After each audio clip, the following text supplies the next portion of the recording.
क्या एआई यानी कि आर्टिफिशियल इंटेलिजेंस अब रिलायंस पावर की किस्मत बदल सकता है? ये सवाल बुधवार को शेयर बाजार में सबसे ज्यादा चर्चा का विषय बन रहा है।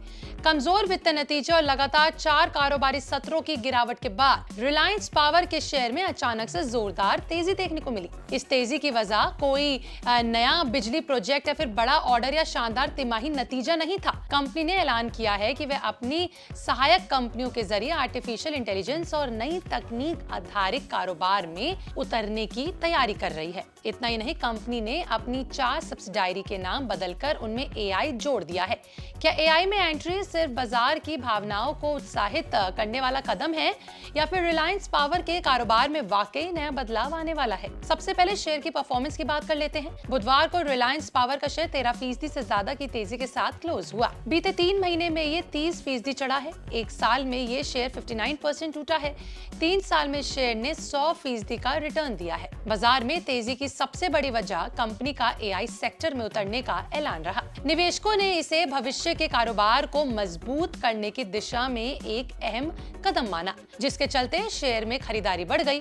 रिलायंस पावर ने स्टॉक एक्सचेंज को दी जानकारी में कहा कि उसने अपनी कुछ सहायक कंपनियों के मेमोरेंडम ऑफ एसोसिएशन में बदलाव किया है ताकि वह भविष्य में एआई और टेक्नोलॉजी आधारित कारोबार कर सके। इसके साथ ही कंपनी ने अपनी 4 सब्सिडायरी के नाम बदल दिए हैं। Reliance AI green power private limited, Reliance AI power private limited, Reliance AI data control private limited और Reliance AI data private limited. इन नए नामों से साफ संकेत मिलता है कि कंपनी भविष्य में एआई डेटा इंफ्रास्ट्रक्चर और टेक्नोलॉजी आधारित ऊर्जा समाधानों पर फोकस बढ़ाना चाहती है। हालांकि कंपनी ने अभी ये नहीं बताया है कि इन क्षेत्रों में कितना निवेश किया जाएगा या कौन से प्रोजेक्ट शुरू किए जाएंगे। पिछले कुछ सालों में एआई दुनिया की सबसे तेजी से बढ़ती टेक्नोलॉजी बनकर उभरा है। माइक्रोसॉफ्ट, गूगल, अमेजॉन, मेटा और एनवीडिया जैसी दिग्गज कंपनियां इस क्षेत्र में अरबों डॉलर का निवेश कर रही हैं। भारत में भी एआई डेटा सेंटर और डिजिटल इंफ्रास्ट्रक्चर की मांग लगातार बढ़ रही है। बड़े एआई मॉडल्स और डेटा सेंटर्स चलने के लिए भारी मात्रा में बिजली की जरूरत होती है। यही वजह है कि कई पावर कंपनियां अब एआई इंफ्रास्ट्रक्चर को भविष्य के बड़े अवसर के रूप में देख रही है। संभव है कि रिलायंस पावर भी इसी अवसर को भुनाने की तैयारी कर रही हो। रिलायंस पावर रिलायंस ग्रुप की बिजली उत्पादन कंपनियों में शामिल है। कंपनी भारत और विदेशों में बिजली परियोजनाओं का विकास, निर्माण और संचालन करती है। इनके पास लगभग 6000 मेगावाट की परिचालन बिजली उत्पादन क्षमता है। कंपनी के पोर्टफोलियो में कोयला, गैस और अन्य ईंधन आधारित बिजली परियोजनाएं शामिल हैं। अब कंपनी अपने पारंपरिक बिजली कारोबार के साथ साथ नई तकनीकों में भी मौके तलाश रही है। एआई को लेकर उत्साह जरूर है, लेकिन कंपनी की मौजूदा वित्तीय तस्वीर अभी मजबूत नहीं दिखती। साल 2026 तिमाही में कंपनी को 494 करोड़ रुपीस का घाटा हुआ। एक साल पहले इसी तिमाही में कंपनी ने 125.57 करोड़ रुपए का शुभ लाभ दर्ज किया था। यानी एक साल के भीतर ही कंपनी मुनाफे से घाटे में पहुंच गई है। कंपनी की कुल आय भी घटकर 1940 करोड़ के आसपास हो गई, जबकि पिछले साल समान अवधि में यह 2000 करोड़ रुपए से ऊपर थी। पूरे कारोबारी साल 2026 में कंपनी को 336 करोड़ रुपए का शुद्ध घाटा हुआ।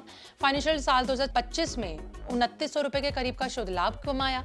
ये आंकड़े बताते हैं कंपनी के सामने अभी भी ऑपरेशंस और प्रॉफिटेबिलिटी से जुड़ी चुनौतियां मौजूद हैं। बाजार के जानकारों का मानना है कि कंपनी ने एआई में एंट्री के ऐलान तो कर दिया है, लेकिन अभी निवेशकों को थोड़ा सतर्क रहना होगा। अभी निवेशकों को देखना होगा कि कंपनी एआई कारोबार में कितना निवेश करती है, क्या कोई बड़ा डेटा सेंटर या फिर एआई प्रोजेक्ट शुरू होता है या नहीं होता है। इन योजनाओं से वास्तविक राजस्व कम आना शुरू होगा। कंपनी घाटे से बाहर निकलने से या कितनी सफल होगी इस घाटे से निकलने में, रिलायंस पावर फिलहाल एक बड़े बदलाव के दौर से गुजर रही है।